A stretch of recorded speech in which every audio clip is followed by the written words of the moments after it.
Welcome, welcome to Aaron Live. It's March 10th, 2021, believe it or not. Yes, it is. I'm Lefty Lopresti, your host tonight. I will continue to be Lefty Lopresti for about 3 more weeks. I've started physical therapy and hope to have the use of my right hand back in about 3 weeks. This is not a fashion statement right here. This is actually the sling that carries my arm and keeps me from drawing. But tonight, I don't need to draw because I'm just going to talk. And some people might say, Aaron, that's what you do best. So we'll see how it all turns out. Let me plug in advance that Sunday, I'm going to be doing another Aaron Live. And I think I'm going to make Sunday nights a regular event. So I'm kind of random with my shows popping up. You know, I let you guys know a couple hours before I go on sometimes. I need to be a little bit more regular in terms of my programming. So I'm going to, I think, start doing the Sunday afternoon, early evening shows regularly. And I had a request for someone wanted a left-handed young Frankenstein drawing in a sketchbook. And I said, man, if you'll take whatever comes on the page, then I'll do it. And so I'm going to give that a shot on Sunday. So it should be entertaining. And maybe that's not the word I was looking for. And it also, we're gonna try our new variety hour format with a few little added things that maybe will be a little bit different than what we've normally been doing. So I'm sure it'll really be worth your time to check it out. But anyway, let's get rolling, shall we? Let's see who's here first of all. It's very odd for me to be sitting this way using the camera in front of me like this instead of off to the side because I don't need to because I'm not going to be drawing.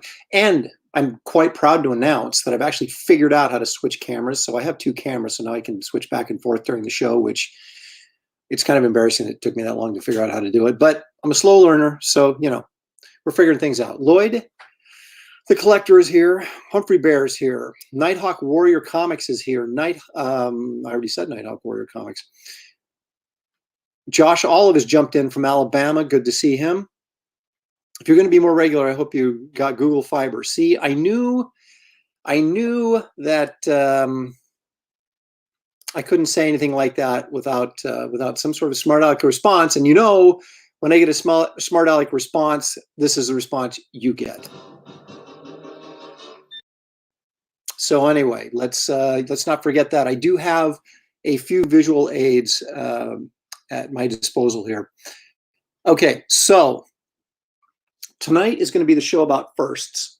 Okay, and I don't want any off-color jokes, all right? I know they're already coming. I shouldn't have said that. I shouldn't have said that. Oh my gosh, I'm in so much trouble. Show's over. Good night, folks. Firsts that have occurred in the comic industry for me, okay? So I know I probably told this story more than once, but here we go again. Some of this stuff I know you haven't heard because I just made it up. So let's take a look. First of all, at the very first comic that I bought. Well, that's not true. I didn't buy this. My mom bought this for me, okay? And it was actually 2 comics. This one, FF112, which is a classic cover to say the least. And then also this one, which was Amazing Adventures number 8, Neil Adams. Actually, he not only did the cover, but he also did the inside story. Now, this particular comic attracted me on, well, okay, here's the story. We're on vacation. We're driving someplace. You know, I don't even remember where we were at. We stopped at this kind of grocery store, and my mom said, hey, you can get 2 comic books to read in the back seat, which is always a great idea to let little kids read in the back seat so they get car sick and throw up all over the place. But she said, you can get 2 comic books, right? They were, 15 cents. I guess she could afford to splurge the 30 cents and get me 2 books. So I'm looking at, it wasn't a spinner rack. It was one of those, wooden magazine racks, the old style ones where everything was kind of placed out there and on different rack levels. and you could see everything at once, right? So I'm scanning over all the comics, and I saw this, and this. So we'll start with this and then go back to the Amazing Adventures. So obviously this one jumped out, right? I mean, not only is it a great cover, it's probably one of the great covers of all time, you know. And, you know, Hulk versus Thing on a black cover. Are you kidding me? This is 1971, so I was 7 years old. So that just jumped right off the stands. That was like the first one I grabbed, right? I got to have that. And I had no idea who the Fantastic Four were. I had no idea who the Hulk was or the Thing was. All I knew is we had two massive monster dudes ready to face off. So that was my first pick. And so then we go back to Amazing Adventures. Then I looked and I saw this, and it was the Neil Adams art, which I think is interesting that as a 7-year-old kid, I was still going, wow, that art is really cool. And for some reason, I always thought Thor was cool. You know, even when I didn't know who he was, I saw that guy looks cool. And I can't really explain it. And I saw the Black Bolt costume, which looked really cool as well. And I thought, okay, you got two heroes fighting again. I'm going to get this. Little did I know when I actually read that comic book, if you have not read it, it's like a Black Panther story. It's really political, you know, and of course it's Neil Adams, so it's realistically drawn, and it just freaked me out. I mean, it was so over my head that it really sort of disturbed me. But I did get quite a bit of enjoyment out of this, which was just basically these two dudes punching each other in an entire comic. Now, at the end of this comic, spoiler alert, Reed Richards and the Human Torch are trying to get some like special gun that Reed is putting together that can stop the Hulk, right? And Johnny's like, we've got to go help the Thing. He's getting his butt kicked, whatever. And Reed's like, no, we have to wait. And he's being really kind of a jerk about it. You know, we can't go until this gun's done, you know. So basically what happens is that we get to the last page, and Alicia, the blind girl that's the Thing's girlfriend, you know, yells at him or something, and he turns off panel and just turns and looks away from the Hulk for a minute to see who's yelling at him, and the Hulk just clocks him, right, and KOs him. And just then Reed and Johnny show up, and they all think that, you know, he's dead. And so did I. I was 7. I was not comic book savvy at the time. I got to the last page. There's the Thing laid out, apparently dead.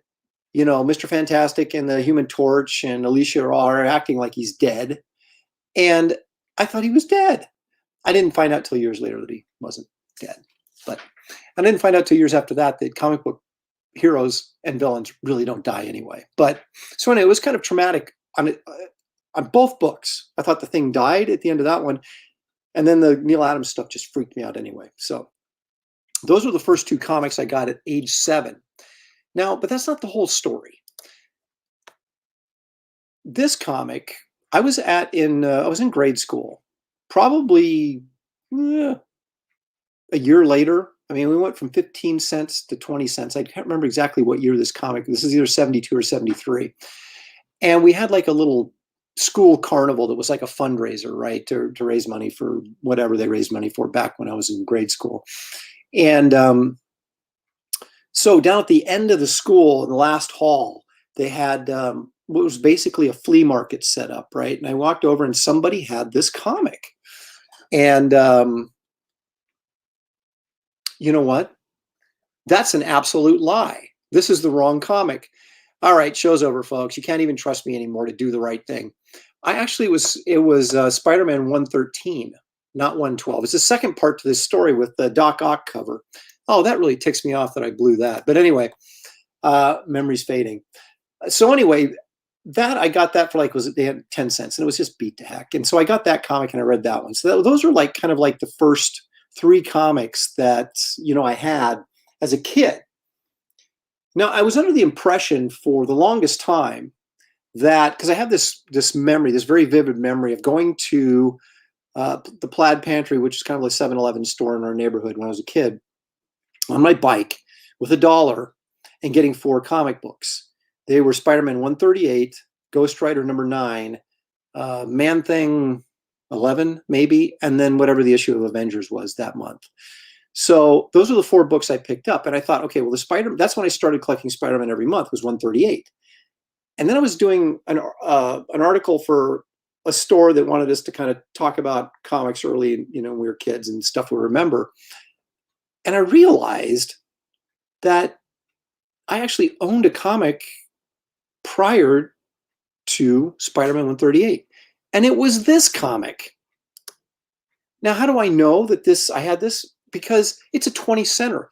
The Spider-Man 138, the Mindworm comic, that was the first one I thought that I actually bought with my own money, was a 25 center.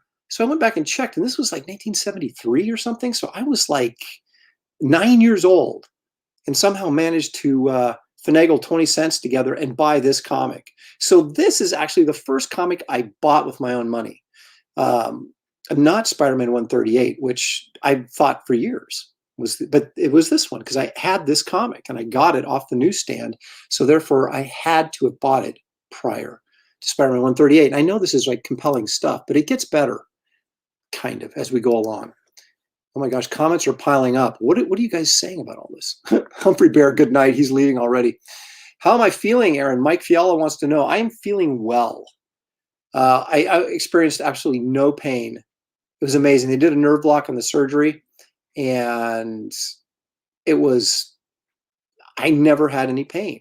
By the time the nerve block wore off, and there never was a lot of swelling either.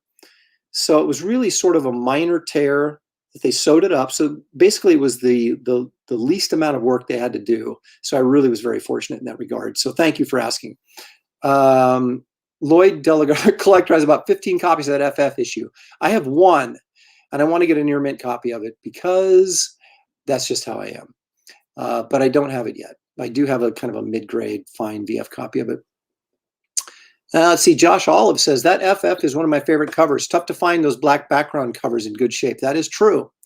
Bert from Canada says, hi, Aaron, hope the shoulder is healing well. It is. Thank you, Bert. Fred Daly, good picks. Thank you. Fly Fox Pro. Aaron, your office is almost as messy as mine. Dude, you have no idea. If I should take you on a tour, but I would trip and fall and hurt my other arm. It's so bad. But look I got 3 drafting tables in here. The one behind me is where I do all my shipping, packaging, right? The one I draw on is over there. And then over here is another drafting table that I do painting and stuff on, but it also has a light box on it and also has a bunch of junk on it. Then I got flat files over in the corner that just got stuff all over them. I've got garbage all over the floor because I have no place to put it. Anyway.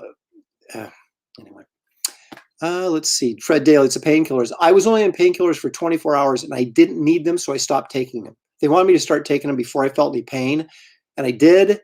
And I kept saying, I'm not feeling any pain at all. Why am I taking these? So I quit. So there we go. All right. Back to this rather ridiculous show. But now that's just kind of setting the stage for the good stuff that we're coming on right now. I actually made a list so that I keep this in order. Okay, so those are my first comic book purchases, right? But I know some of you are probably asking yourself, Aaron's a collector. I know Lloyd the collector's asking, what was Aaron's first price guide? It's a good question. Let's take a look. My first price guide was back in 1976. I was in, what I used to do as a kid was when we go to the Washington Square, which was the mall, the new mall, the brand new mall, like in 1976 or 75 when it opened, and it was big, and so they had a bookstore in there. It was B. Dalton's Bookseller. If you remember, anybody old enough to remember those when they actually were bookstores. And oh look, I can peek around the corner. So anyway, I would have my parents dump me off at the bookstore and leave me there while they did their shopping in the mall, right? So sometimes I'd be in this bookstore for an hour or more. And I would always go to the paperback sections, which we'll get to in a second. But I would also check out anything that had to do with comics or looked like it had to do with comics, right? So in 1976, I was 12 years old when this came out. And I saw this on the newsstand, or pardon me, on the book display or whatever, and started flipping through this thing. And it was like, that was the first time I realized that, there was actual value to the comic books I was buying, right? So I thumbed through this thing mercilessly. And at 12, I don't know where I got my money from, maybe mowing lawns or whatever. But I either talked my parents into buying it for me or I bought it myself. But this was the first price guide I bought. It was 1976. I own every single price guide from this date to present. And they're all piled up over there on the bookshelf. I actually went back and bought the 1975 one, which was Kubert's Tarzan cover, although it has no back cover. I don't know where I got it. Probably at an old bookstore. I saw it and grabbed it. So I do go back to 1975. But this was the first one I owned. And it's ridiculous because it's like Spider-Man #1 is like worth $60 or something. I mean, it's just absurd. You just think, man, if I had had cash in 1976, my collection would look a lot different. It looked like the collector's collection. Let's see. Oh, he's got a list.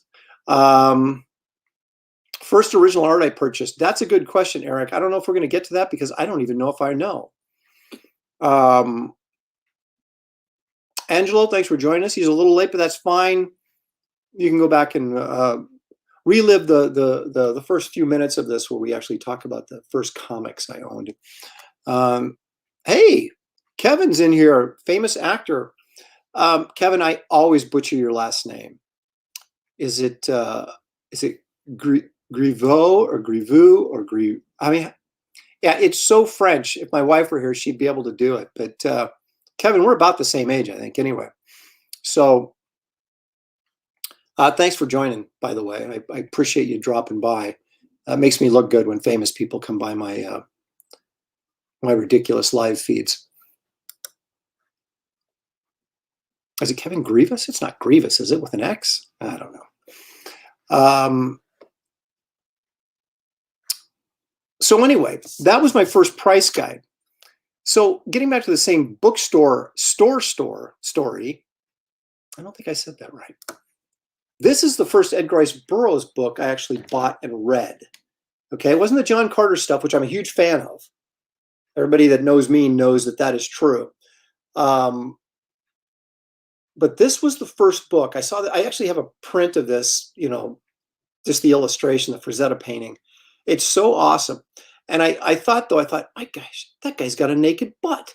And it's right there in the bookstore. I couldn't believe it. But I bought it anyway. You got this mammoth coming through. I just love the musculature on this dude's back. I even love the hair, the way it's kind of like the way Frazetta. I mean, it's just freaking awesome. If I could buy a Frazetta painting, and it would take probably over $500,000 to pull it off for this, which I don't have laying around, unfortunately. I would buy this. This is my favorite Frazetta piece, and maybe it's because, you know, it was attached to the first book I ever read. But this was part of the Pellucidar series, even though it wasn't David Innes, who was the main Pellucidar character. This was a different dude, because Edgar Rice Burroughs would always introduce the first guy like John Carter, but then he would bring in another, like Fighting Man of Mars is not about John Carter. It's about somebody different who goes to Mars. So that's kind of what this is. And it was a killer. It was a killer read. I mean, it was like one chapter was the Mammoth Men, then the next chapter was the Bison Men, and then it was like this dude, he was like saving this girl, and he was fighting all these like cave dudes, and it was just awesome stuff. So that was the first.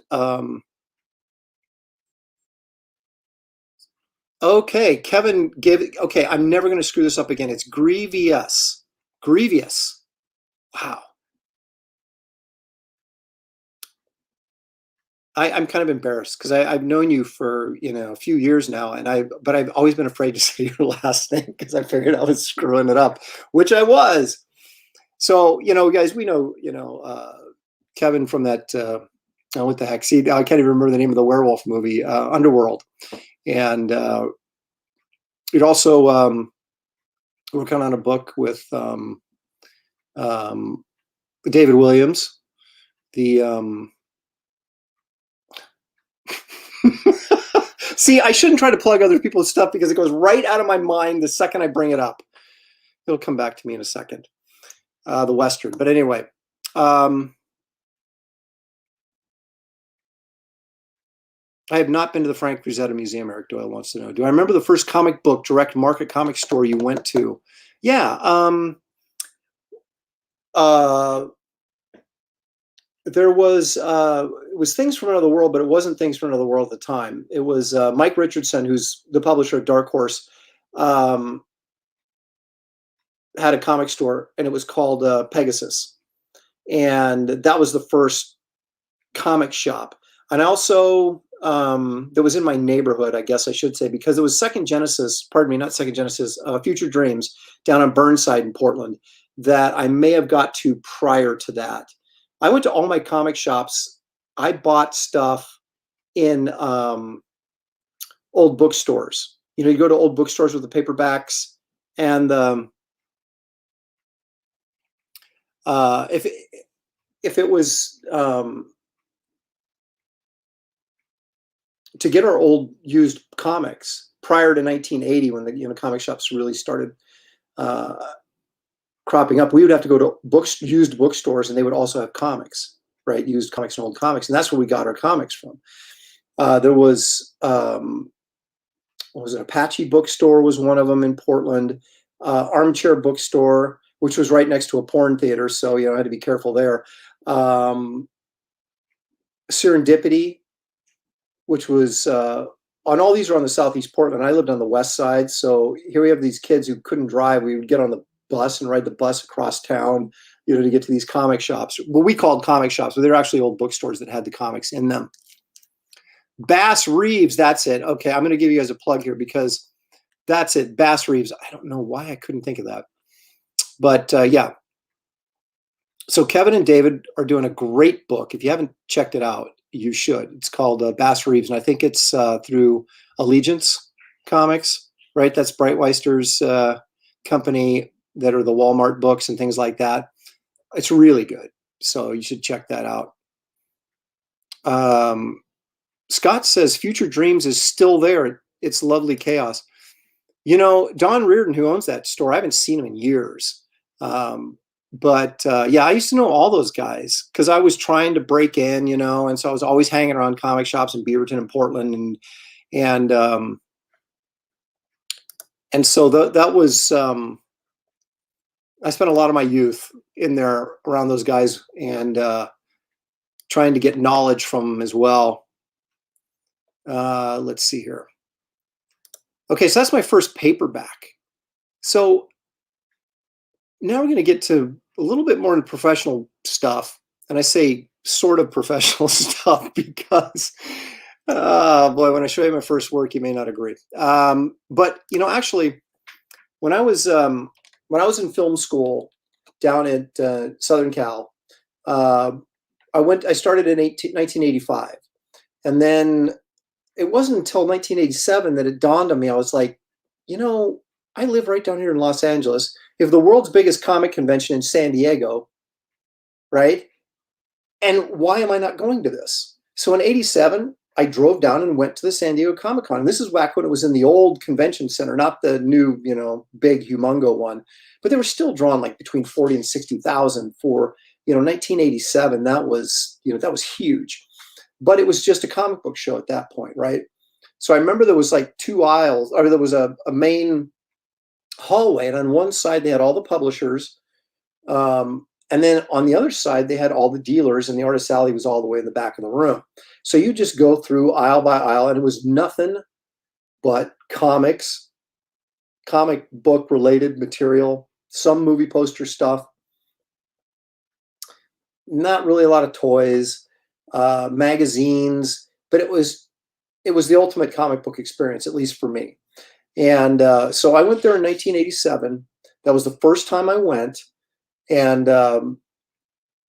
I've got all the program guides because I have not missed a day, I haven't missed a year since 87. And I don't think it's fair to count the COVID cancellations because you can't miss a show if the show is not there. So they haven't had the show, so technically I haven't missed the show. So I've been to every show that they've had since 1987. And I got to admit, I miss the kind of small intimacy that those shows had. And even, 40 to 60,000 people is not a small show. But compared to what San Diego is now, that was a small show. And it was all about comics.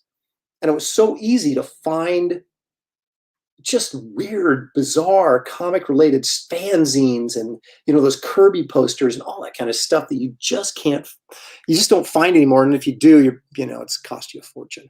But that was it, 1987. So there's my first San Diego Comic-Con. Now let me, okay, so that brings me to a couple of Shelley stories. Now I wish she was here to tell them, but she has a headache tonight. She's like, I can't go on, send my apologies. So I'm sending my apologies for Shelley that she can't tell this story.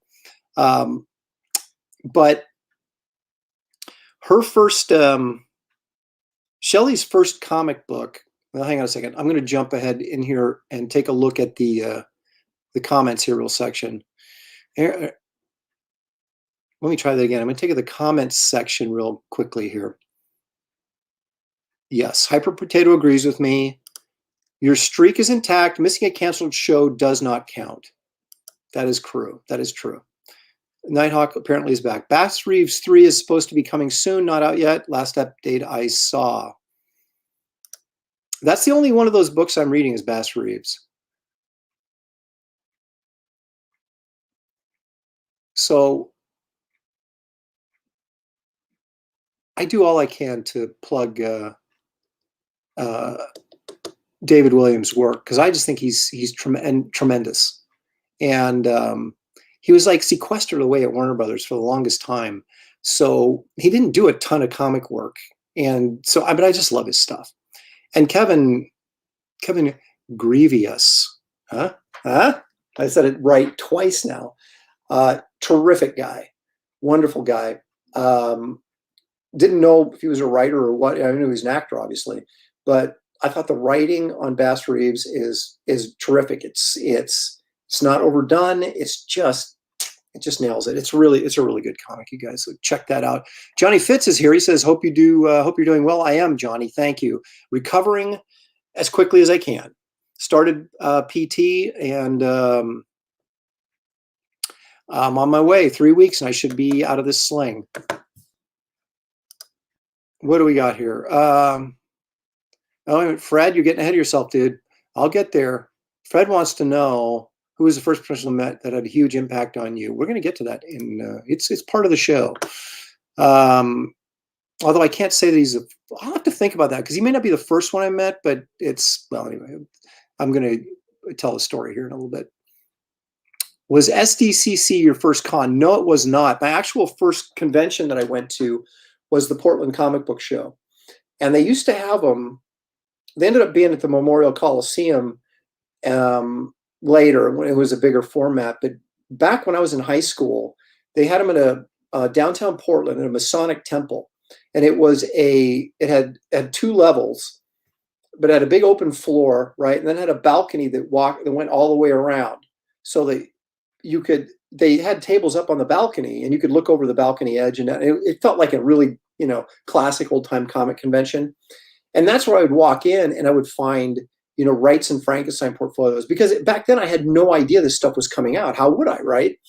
I later discovered the Comic Book Buyer's Guide and I got a subscription to that, and I would follow, you get ads and stuff like that and announcements about this stuff coming out, and I could kind of keep my eye open for it.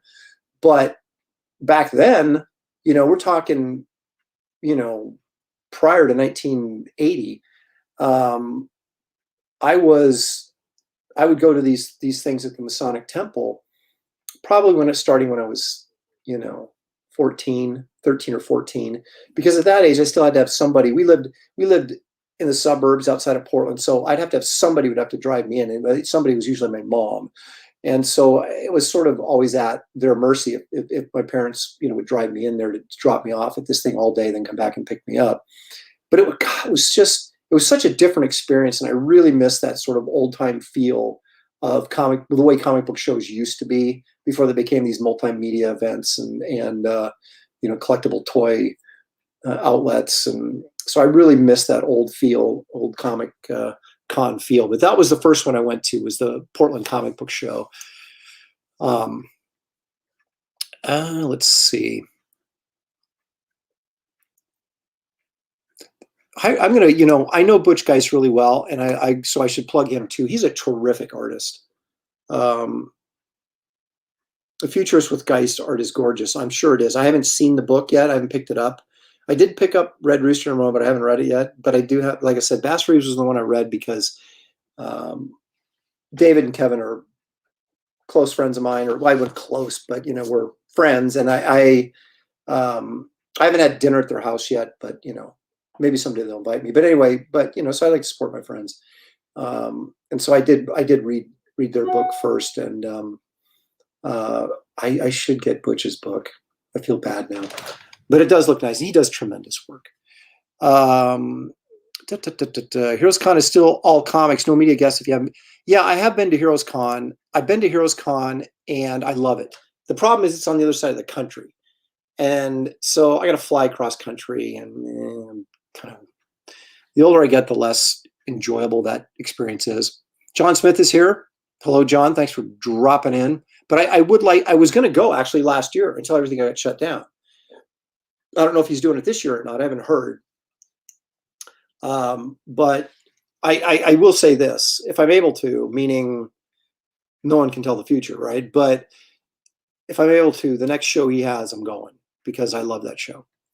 And I used to go when I was at CrossGen because we just would drive up, pardon me, we would just have a quick flight up from Tampa up to, South Carolina or North Carolina? It's North Carolina, isn't it?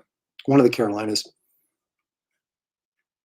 Oh my gosh, I didn't know that. I didn't know that Kevin co-wrote the Underworld movies. See, I just don't know stuff. That's my problem. I really don't pay attention. My excuse is I'm working all the time, so I don't really pay attention. When I was a kid or a teenager or a young adult and, I was going to movies and I really paid attention to a lot of stuff, I really don't anymore. And that's not necessarily a great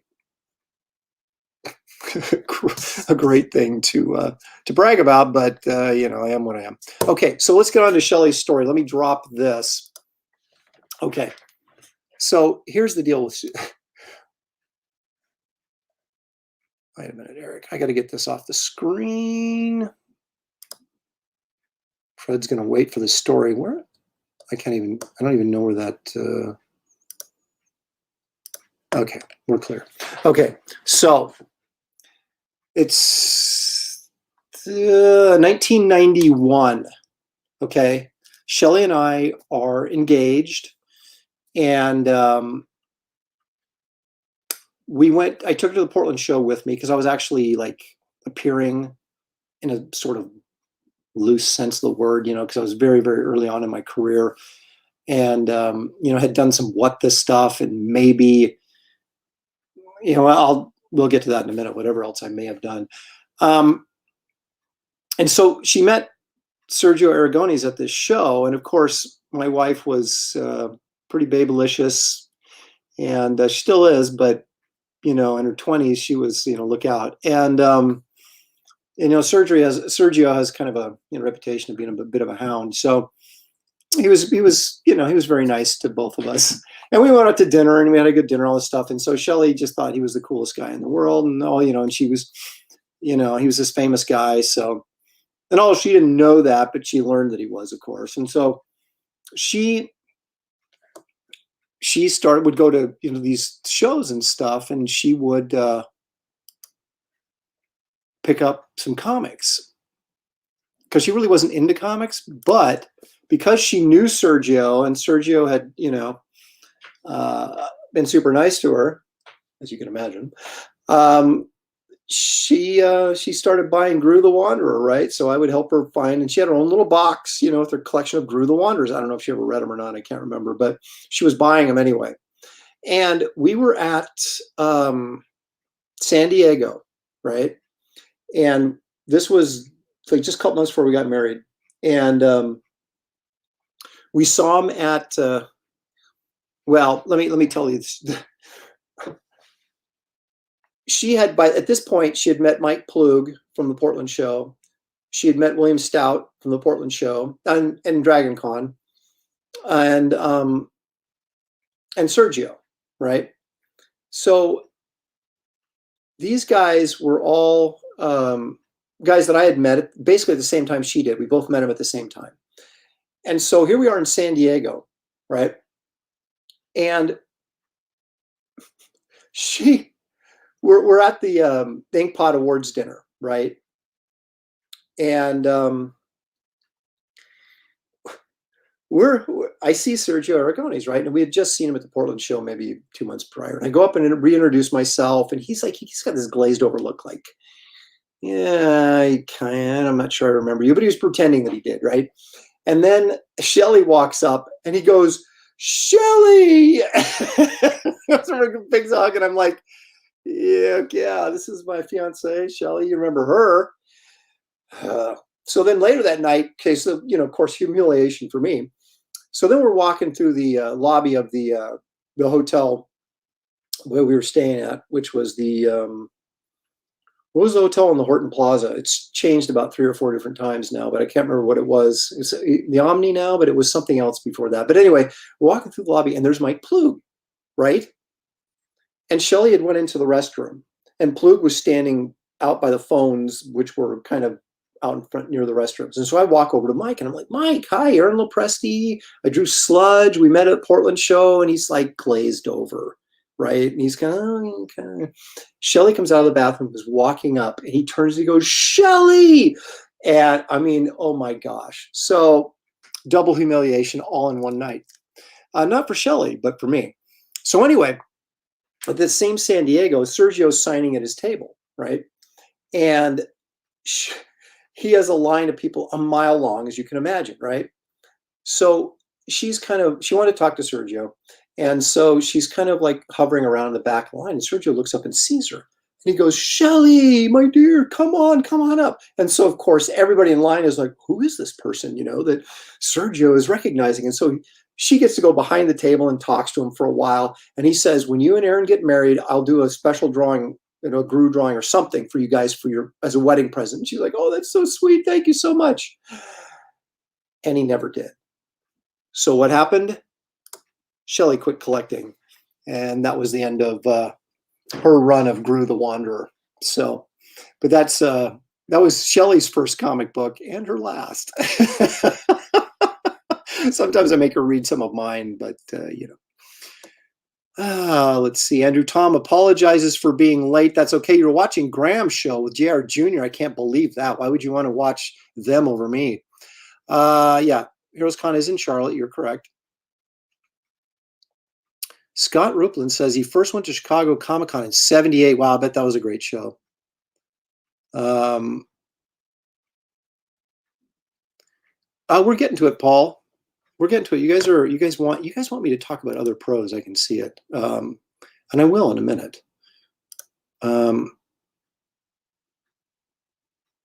That's right. George Perez loves my wife and doesn't know who I am. Exactly, man. I know exactly how you feel. Okay. So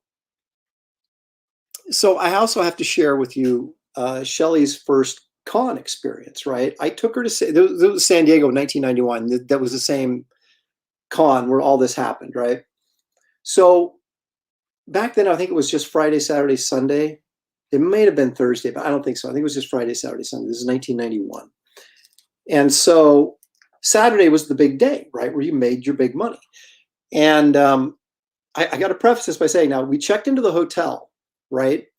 And she was just like blown away because she'd never been in a hotel that nice. It had she was like, there was a phone by the toilet in the bathroom, right? So she's like, I don't know what you'd use this for, but this is awesome. So she was just freaking out, right? I take her to this ritzy hotel because before I met her back in when I started going to San Diego in 1987, I promised myself, because like most of you, I'm sure, you go to one of these big cons and you're finding the cheapest hotel you can find, right? And you three of your friends are crammed in the room with you, right? You're flipping coins to see who sleeps on the floor and all that. And I did the same thing, right? Because we had no money. And so I made a promise to myself. I said, 2 things I promised to myself. One, that I would never buy off-brand food again. Like, the jars of peanut butter that just had white label that said peanut butter on them. That was the kind of food I bought in college, right? We all did. And I said, when I get a job and have money, I will never buy off-brand again. And 2, I said, I will never skimp when I go to San Diego again. And so by 1991, I was kind of pretending to be a professional. I had done some work and stuff. So I rented and I figured I could make enough money to at least pay for the trip, right? So we got the nice hotel. So she's freaking out because the hotel's so nice anyway, right?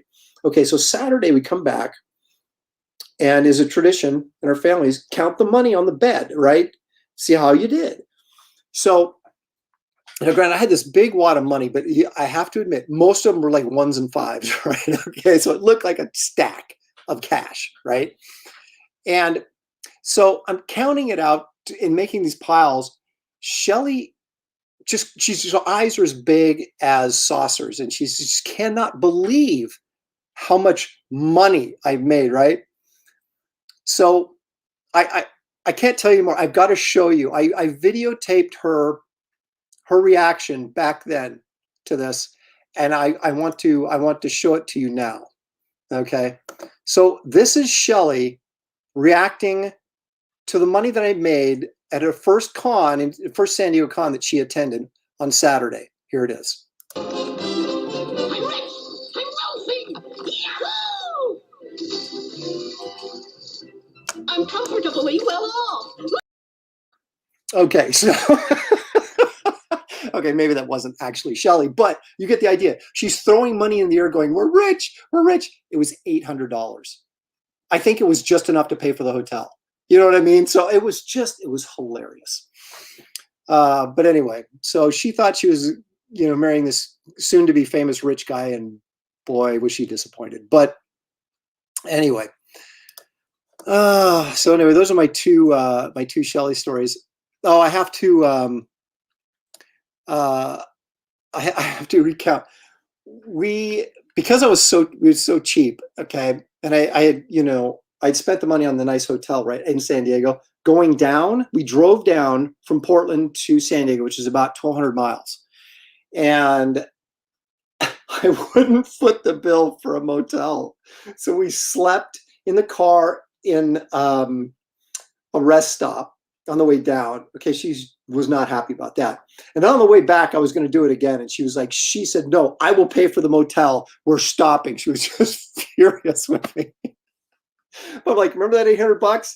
Yeah, that paid for the hotel we just stayed in. So anyway, so those are my classic Shelly stories. And that's good stuff. So anyway, after that, okay, what have I got here on my list? Okay, so now let's get into the pro stuff. All right. So everybody always asks me what my first published work was. And I generally don't tell people because I'm sort of ashamed of it. but I figure at this point, if someone actually really wanted to find out, they probably could pretty easily. So I remember asking Michael Golden, to verify if the very first professional work he did was that Pit and the Pendulum story for Marvel Classic Comics.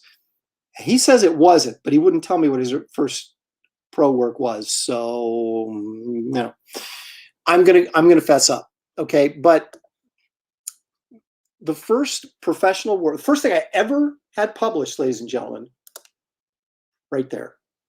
It wasn't a comic book. This is before I broke into comics. Actually, this is after I came home from film school. I was living with my parents, trying to find work, and I sent some samples in to Cinefantastique magazine, and there's an article in there on the screenplay for Jacob's Ladder.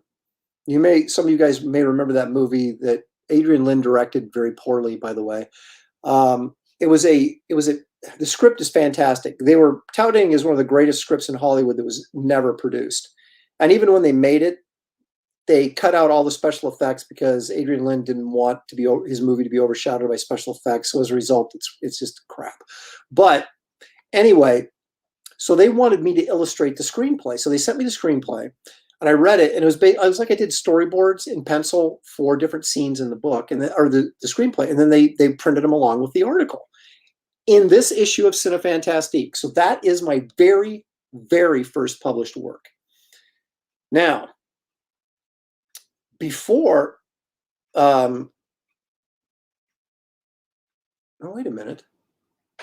What year was that? That was 86. Okay, so I take it back. I got this done before I went to, when I was at, oh my gosh, I did this right before I left for film school. How about that? That was 86. I thought it was 88, but it was 86. So I did that before. I went to film school in 85. So I remember drawing that at home.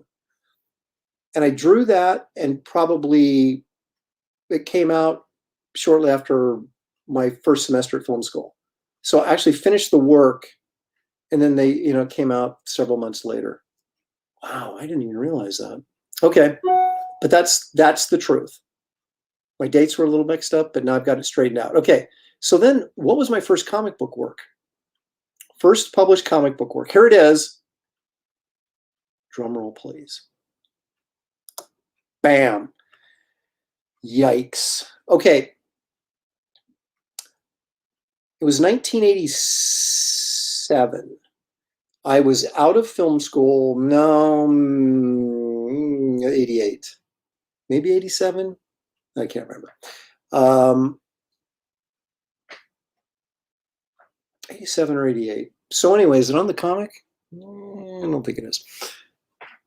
So I was at a comic shop on Overland, which is in sort of near Culver City. And that was the comic shop where I did most of my, after my first semester, after my first year and a half in film school, I got an apartment with a couple of guys. And one of them actually is a director who directed Greyhound, Aaron Schneider. So I have friends in high places, apparently. But so I was starting to think that I had read scripts at TriStar, and then I remember getting canned from that job. At first I got laid off because it was writer strike, and then later I got fired when Columbia bought TriStar Pictures, and they sort of like merged everything, and so they gave me the boot. And so I was just doing temp jobs. And in LA, doing temp jobs, you actually get some pretty good jobs. I was working in a law firm. I was working in the mailroom at different law firms and stuff. And so they were actually decent jobs. But certainly not what I wanted, my career to be. So I thought, well, maybe I should start thinking about getting back to comics. What about that? And so I knew that I wasn't ready for Marvel or DC. There was no way these guys were going to hire me, right? Because I hadn't been drawing. I mean, I was now, by 1987, by the time I was out of film school, I was 23 years old. And I hadn't really drawn since I was 18. I mean, the whole time I was in college, I drew a little bit here and there, but I was not working on my skills at all. And so I was drawing like I was still 18 when I was 23, right? So I was 5 years behind where I should have been. So I remember seeing these Blackthorn comics in, they were doing like Planet Comics and things like that, and Dave Stevens covers, but the inside was just, either reprints or just garbage. And so I looked at who was publishing it, and it was right there in town in LA. So I sent them some samples, and I figured, maybe these guys would, could break in on something like that. And sure enough, I did. This was the first thing I did. And I think I got paid for this. And then I was working on some Rambo comics or something that I did not get paid for. And so that was was it Shanus? Shanus was the publisher. I still run into them every once in a while. But I don't really fault them. They went out of business, and you can't pay somebody when you don't have any money. And I don't even know if the Rambo books got published, but but this is it. That's the first comic. So if you have to be an Aaron Lopresti completist, you got to get that book right there. Solomon Kane 3D, baby. All right, comments are piling up again. Let's go see what people are laughing at me.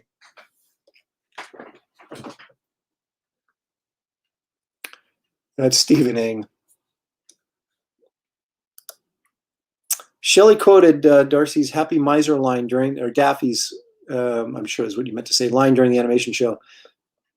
Oh, she's well. I've made that poor woman watch some stuff that most people outside of our industry and our likes would not be watching. Wait a minute here. Drawn a quarter tonight. Can you draw with your left hand? Not very well. Not well enough to do your show, I can tell you that. It's Mike S. Miller. He has a show tonight you might want to check out after you're done with me. Night Talk Warrior Comics, cool. Okay, let's see here. Da, da, da.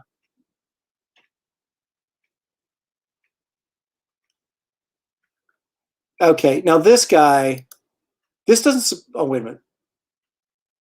December 88. Yeah, but that's not when it came out. I mean, that's not when I did the work. If it was December 88, I would have done it early 88 because that's when I'm sure I was out of school when I was drawing that. So it was probably summer of 88 then. Okay, wait a minute here. What do I mean to show? This is the one. The Collector, Lloyd Delagarde. Or is it Delagarde? This guy has everything. So the fact that he has this actually doesn't surprise me. Now, you probably didn't know I drew it, but it doesn't surprise me that you have it.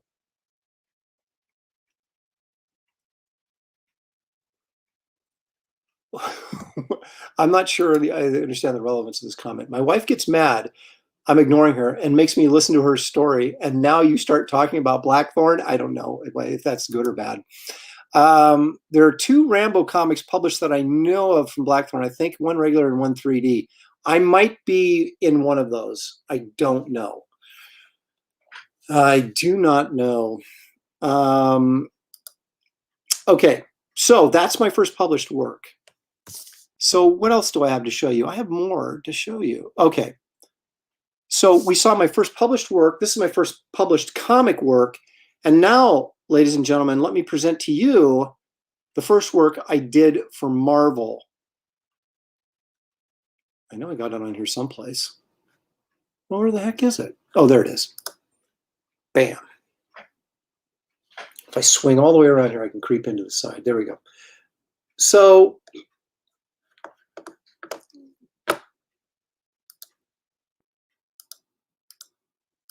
I was trying something here that doesn't work unless you have guests. Okay. I was seeing if I could get my face in a little cube over to the side, but apparently I can't. That's all right. Who needs to see my face? This is it.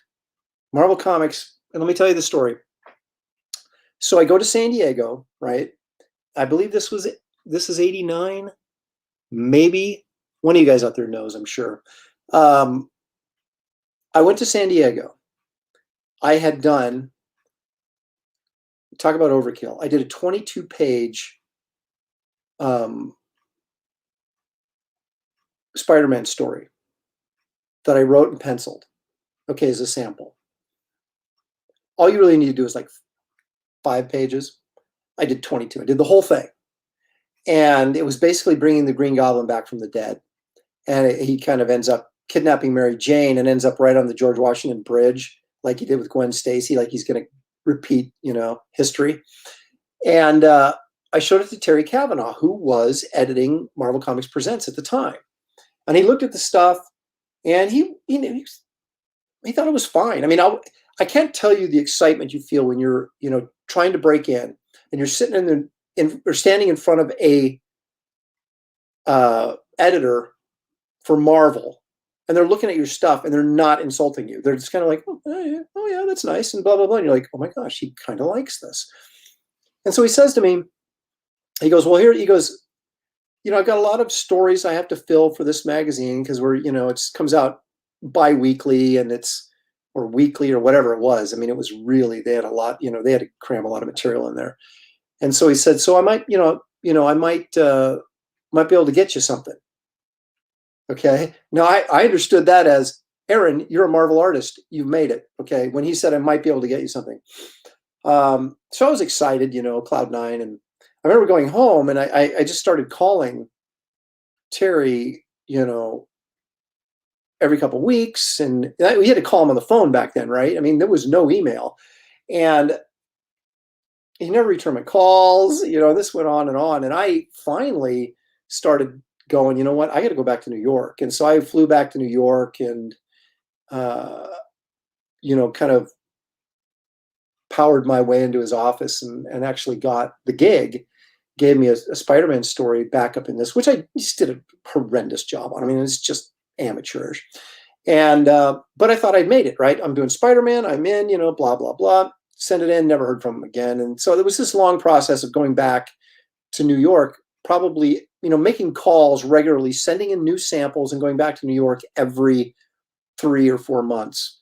And I got in good with the lady that was the receptionist at Marvel, and she would buzz me in when I didn't have an appointment, and I could just sneak in, and I would go and just disturb editors. And eventually, Terry again gave me another an inventory story for a Submariner comic, and then I hooked up with Renee Witterstatter and started doing What the Books. But that's getting away from our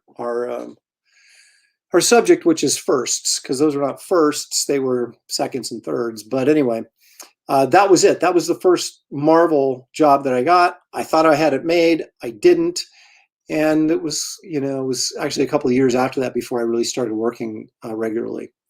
So anyway, I've fessed up to all the, the embarrassing first jobs I ever did. All right. So now you guys want some celebrity stories? Okay. We all know this guy, right? Walter Simonson. He occasionally drops in on my live feeds. Wouldn't it be funny if he was here right now? Lloyd says, I've got that whole series. Well, I'm sure you do, the Marvel Comics Presents. Okay, so anyway, this is the great Walter Simonson. Now, here's my story about this. And this is the story. This is the first time I met Walt Simonson. So it was after San Diego, and Shelley and I were married. But it was early on, so it would have been like maybe 92 or 93. And the show was over on Sunday, and we had moved into the big convention center, and I was in Artist Alley. And back then, there wasn't like these union guys running around tearing the place apart, and it was like, get out of here, So we would all the pros would just sort of like mill about and take their time, and because a lot of people weren't leaving until Monday. Now we rush to get out of there on Sunday night as soon as we can, because we don't want to pay for the exorbitant another night of $350 hotel. So I'm walking around. I can't even remember who I was walking with. I was talking to somebody. I don't remember who it was. And here comes this bearded gentleman walking towards me, like past me. And he had this really cool dinosaur shirt on. And so I just blurted out. I said, hey, man, cool shirt. And he stopped and he looked at it. He goes, well, thank you. He goes, I drew it. And I look at the signature and it's Simonson. And I'm like, ah! I go, you're Walter Simonson. Or I said, Walt. He prefers Walter. But I said, you're Walt Simonson. And, we had a good laugh. And he sat there and no kidding, talked to me for 15 to 20 minutes. And I'm sure he had better things to do. And he had no idea who I was, right?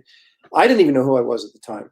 And so that was my first encounter with Walter Simonson. Now, the story gets better because Shelley and I went to a show in Seattle maybe a year or two later and sat, and Walter and Wheezy were both there at the show, kind of guests of honor or whatever, but it was a smaller show. It was during the boom years, so it was a small show in terms of square footage, but there was still a lot of people there. And I went up, of course, to him and said, hey, Walter, I met you at San Diego. You probably don't remember, and blah, blah, blah. And so then we ended up going out to dinner with him at the show and spending, an evening with them and exchanging numbers and all that kind of stuff. And so I did a better job when I was younger of keeping in touch when I met my heroes. And so I remember during a period of time when I was probably right after I got blacklisted by DC for Tachyon, the fail of Tachyon. And so I was looking for work. I'd come up with some sample pages. I did this really cool Batman story. I wish I had the sample someplace. I probably have Xerox copies of it someplace. If I can ever dig them out, I'll show them. But so I was going to New York, but I didn't have any money, right? I didn't want to pay for a hotel in New York City, right? And I couldn't, the people that I normally stayed with, which like when I was working on Renee Witterstatter, who was my editor, would put me up. And so I could stay with her and then, save a ton of money, obviously. But I wasn't working with anybody at Marvel at the time because this was after Malibu and after I'd left Marvel, and Renee was no longer at Marvel. I think she was at Topps at that point. And so I wasn't really well connected. I was out of work and looking, right? So I called up Walter and I said, hey, I can't afford to stay in New York. I said, I know you're outside of the city. I said, is there any in your area? I don't know how close, I know you're relatively close, bus distance or whatever to Manhattan. Is there any place like a motel or something near you that you could turn me on to. And he's like, Aaron, no, come stay with me. And I'm like, really? And then inside I'm like, oh my gosh, yes. But I couldn't be too eager. I was like, are you sure? And it was like, yeah, definitely come and stay with us. And I'm like, oh my gosh, thank you so much. The dude picks me up from the airport, which is not close to his house, right? And then he loans me his car so I can drive to the bus station to catch the bus to go into New York to show my portfolio. And I even spoke when he was teaching class at that, is it SCAD? Not SCAD. What's the art school in New York City? I can't remember. But anyway, so I've been lifelong friends with Walter ever since. He's just a terrific guy. I've stayed at his house twice. I've been at his studio. I've looked through all of his artwork, so you can all be jealous because he keeps almost all of it, right? He had just stacks of it. There we go. There's my hand. Stacks of it, like this high, right? And it was just like Thor pages and Fantastic Four pages and whatever else. I was kind of immersed in the Thor pages, right? And it was just, and he told me, and I've told this story before, but it's a great story, a great line. I said, well, you don't sell your work? He goes, nope. And I said, why not? And he goes, well, Aaron, he goes, when you sell your work, you get your money, you get the money for it. You spend the money's gone, and then your artwork's gone, and you've got nothing. And I went, wow, I never thought of it that way. I sell mine because I need the money. But he doesn't. And it's amazing, so I got to sit there and go through all this stuff, and Walter and Louise are night owls, right? So I don't know if they stay up as late now as they used to. This was 20 some years ago, almost 30 years ago, but we were up till like 4 a.m, talking, and because he would stay up all night and work and then sleep during the day. And I was like, I remember at 4 a.m. going, dude, I got to crash. You're a better man than me. I can't stay up any later. And so then he would be asleep in the day, and I would go into New York during the day, borrow his car, and then come back and deliver his car to him. And I mean, talk about, he hardly even knew me. I mean, what a generous guy. It was amazing. So no, it wasn't Pratt. Joey Cavallari teaches there right now. Gosh dang it, I can't remember the name of that school. I don't even know who I was at the time. You mean who you are now? I'm aware. I'm self-aware now, yes. Yeah, Uncle Walt. Okay. Wow, look at this. Look at this. That's true.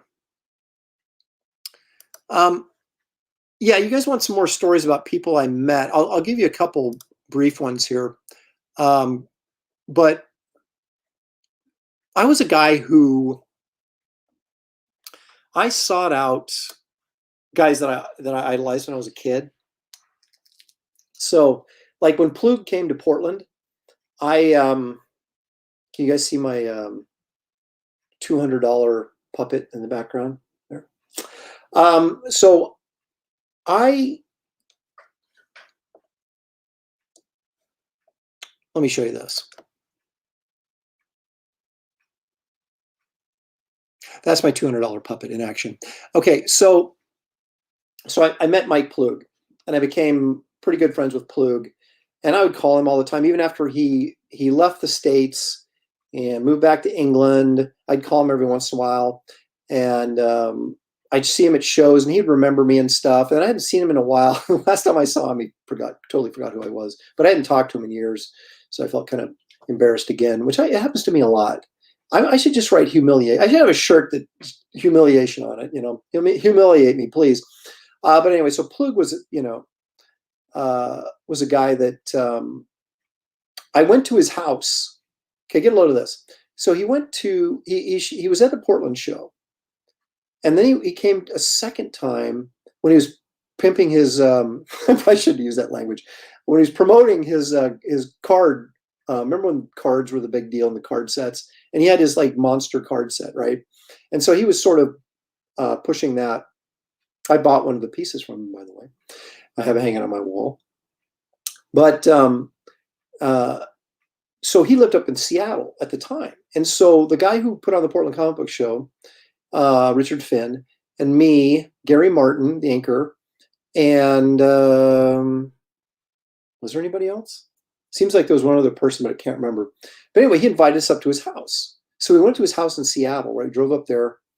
His wife served us lunch. I mean, they had like this 3-story, like turn of the century house. It was really cool. But then he had a shed that was his studio. And so we got to go out there, and he was working on the Santa Claus book at the time. Pardon me, it had already come out. It had just come out. And so he still had a lot of that Santa Claus art laying around in his studio, the watercolors and stuff. It was just phenomenal to get to see that. But in his basement, he had all of his old comic book work, right? You know, the King Cole cover with the axe, by this axe I rule.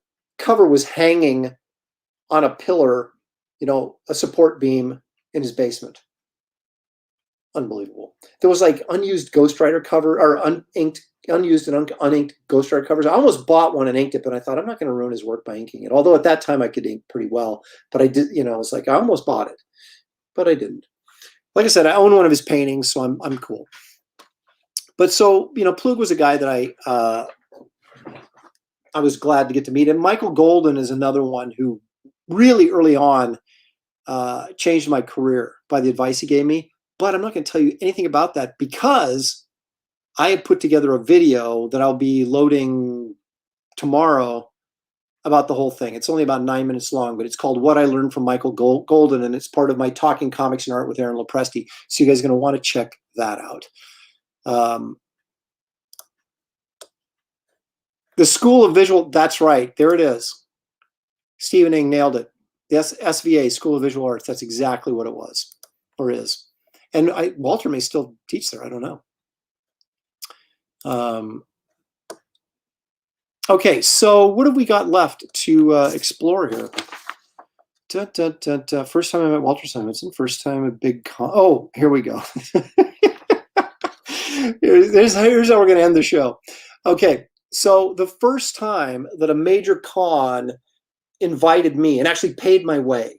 Okay, now I'm not talking about smaller conventions. I get people bring me out for those type of things all the time. But I'm talking like San Diego, New York, big, time cons that, you rarely get, invited to, or, you're always paying your own way. When you go to New York, you're paying your own way. You go to San Diego, you're paying your way. WonderCon's the same way.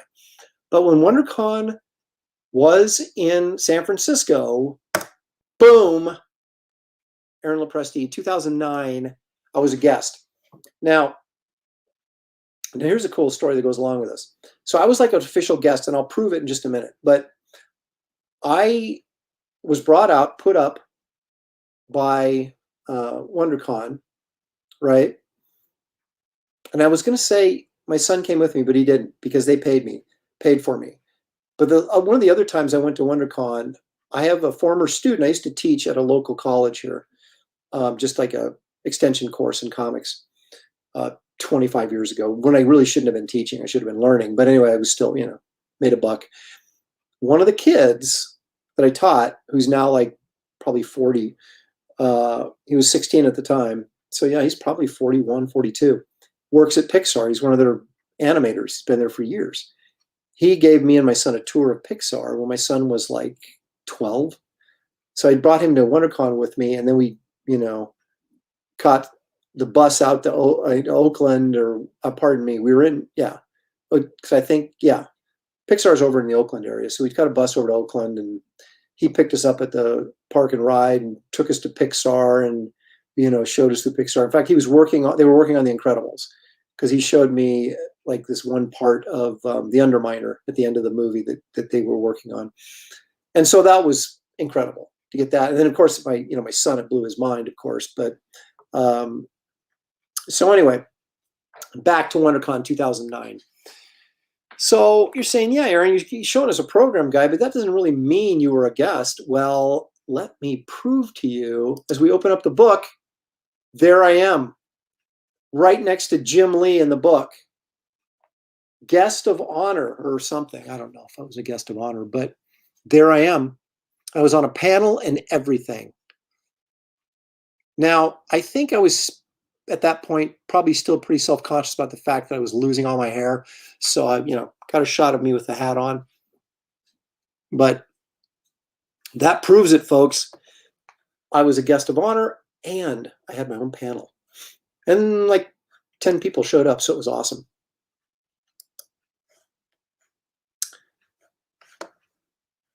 I'm going to sneeze. That's right. That was not a COVID sneeze, so don't worry. Okay, so there's my proof. I was also going to mention the first time I actually did a presentation of some sort at a con. When I was at CrossGen, I taught a panel. It wasn't a panel. It was what do you call it? It was a workshop. Thank you. A workshop at the Chicago Comic-Con when Wizard was running it.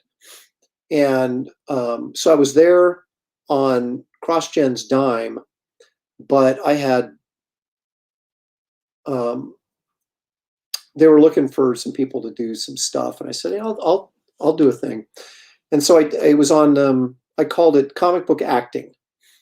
And I did this workshop seminar thing. And there were hundreds of people there. It was pretty amazing. I couldn't believe it. I didn't videotape it. Someone did, though. I know someone was videotaping, so it exists someplace. I might even have still had hair back then. I think I did. But it was kind of fun. And I should do more of that stuff. I don't know why I don't, because you know what? Because when I go to cons, I'm usually paying my own way. And it's like I'm so focused on making the money back to pay for the trip and hopefully coming out ahead that it's kind of like I can't spend 2 hours away from my table, doing a panel. So I never do anything. But I'm going to have to change my evil ways and start doing that. But anyway, so that was my first con experience, and where I was actually invited and paid for by a major con. Big Wow was the best area con to meet artists and authors. It really was, because it was the weirdest thing. It was really lightly attended most of the time, but there was always great people there. And it was great for pros to talk to other pros, as well, which a lot of times we don't get an opportunity to do. Question. Let's see. We got a question.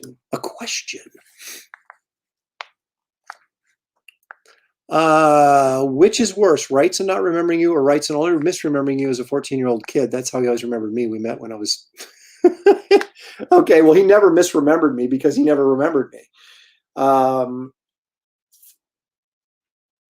That was the worst.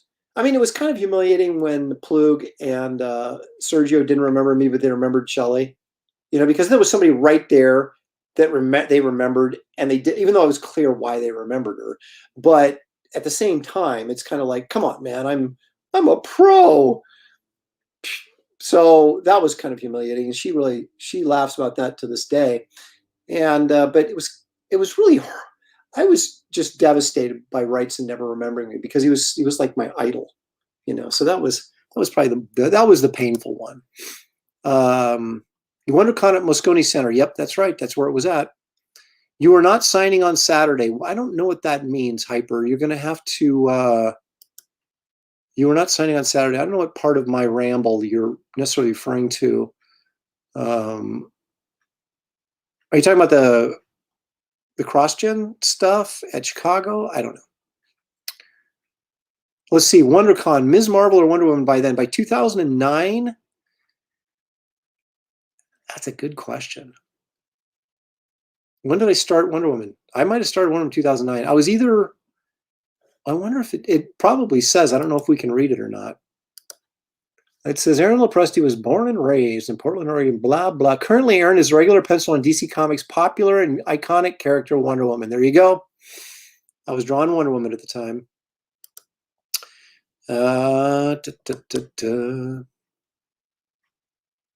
Okay. Well, that's pretty much the show today. I do want to plug a couple things because it's come to my attention that plugging stuff actually before you do it is a good idea. So I think everybody, okay, we all know this is the Danny Mickey pinup that he inked over me for Garbage Man, which I'm coloring right now. Let me get rid of that comment. I'm sorry.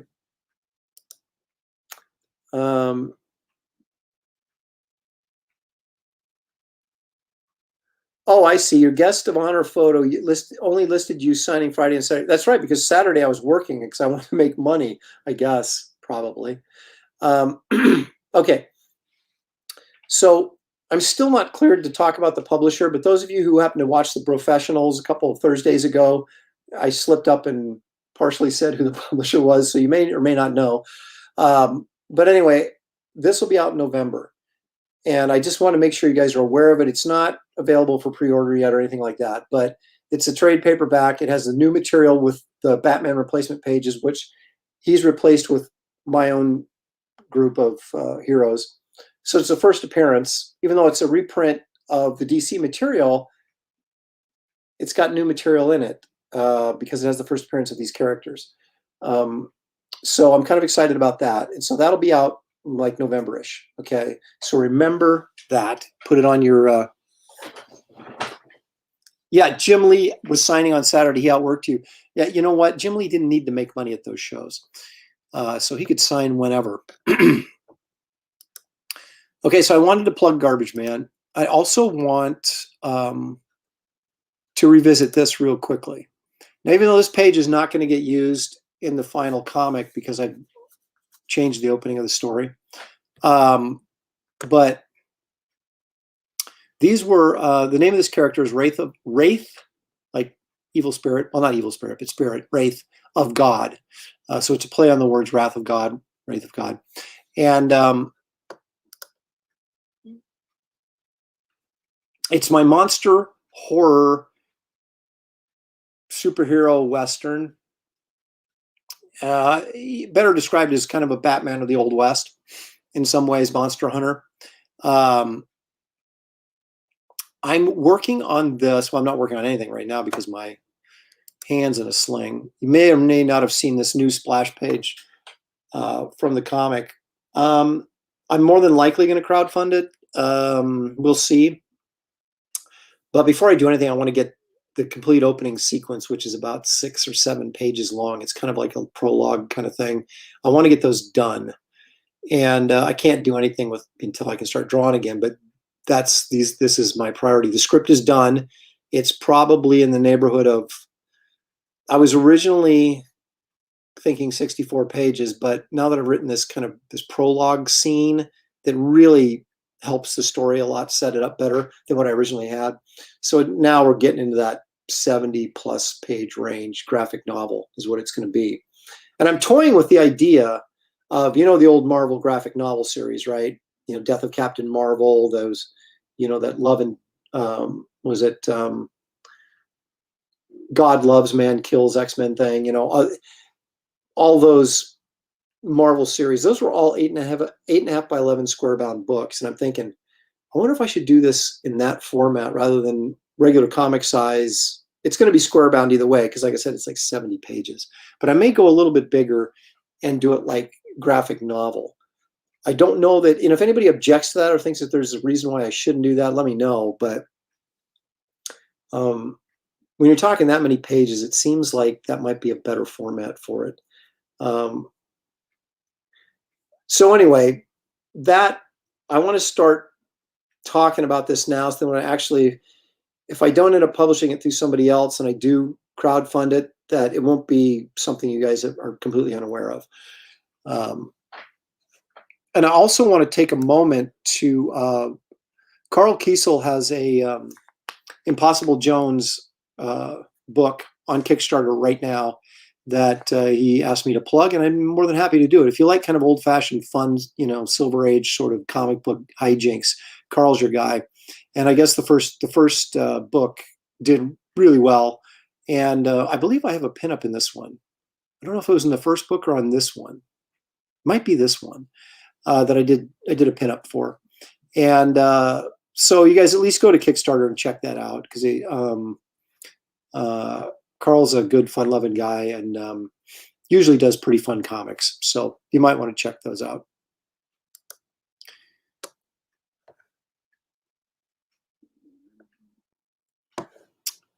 So anybody that says nice things about me gets this up here.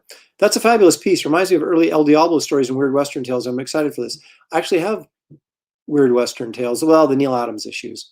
But yeah, I know who you're talking about, El Diablo.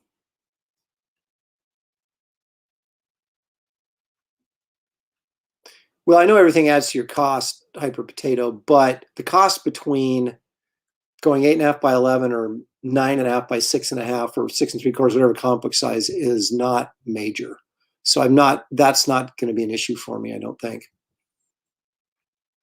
Bernie thought I was 14 because I was 5'3", 140 pounds. Next time he saw me, I was 5'8", and he always says, I remember that name, but you can't be him. He's a little kid.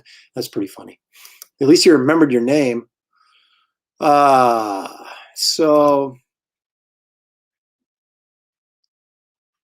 okay, I think I'm caught up on the commentary. Well, thank you, Andrew. He says, it's amazing, immediate back. I hope so. So we'll see. We'll see how it all plays out. Here's the thing. I've got multiple irons in the fire right now that are all going to sort of either fall through or come to fruition in April. And so I will know, based on how some of this other stuff, if it comes or goes. And I can't talk about any of it because none of it is actually for sure yet. So it'd be kind of dumb for me to start promoting potential projects that I could be working on if they're never going to happen. So, but I do have like several things that I'm working on, and hopefully I'll have answers on most of that stuff in April sometime. And then that will sort of guide me on the crowdfunding thing. So, you know, I wouldn't launch it. If I was going to launch it, I wouldn't launch it before May. Because like I said, I want to get those 6 or 7 pages done. I'd love to get them colored before too. I don't know if that's going to be possible, but they will at least be black and white and lettered, so I can show those and, you know, be like a preview. People can actually read the first 6 or 7 pages, whatever it'll end up being. And so I think that's kind of important to me. It's a big project when you're talking about 70 pages of work. But I think anybody who knows me knows that I'm reliable, and you know, you won't get screwed over. But anyway, I'll deal with that when it comes up. But I just want to kind of keep that out there on the forefront so that you guys are aware of it, so that when it does happen, it won't be a surprise or nobody will be unaware of it. And the other thing I want to plug is I'm doing I did the beginning of the show, and I'll close with it. I'm doing an Aaron Live Sunday. I'm going to start doing it regularly on Sunday afternoons, maybe 5 or 6 o'clock on Sunday, probably maybe 5, because I know the guys on the East Coast, it gets kind of late and they got to get up and go to work and they can't stay up and watch the whole thing. But the exciting thing about the show on Sunday is I'm once again going to be drawing left-handed, and I'm going to be drawing in a sketchbook. It could be incredible. It could be a complete disaster. So it's going to be like one of those train wrecks where, you know, you got to watch. You got to watch. You can't turn away. So I recommend everybody show up for that. I'll post, you know, Saturday night or Sunday morning, whatever. I'll post a little banner that tells you a specific time. It'll either be 5 or 6 or maybe 5:30. I'll split the difference, and we'll do that then. And maybe we'll bring Shelly in for some entertainment. We'll see. Fly Fox Pro says, I'm going to plug my hair. Oh my gosh. See, this is, you know what? I haven't been able to use this yet, but I'm going to use it on that just because I have no other reason to use it. So there we go. That's, you know, what are you going to do?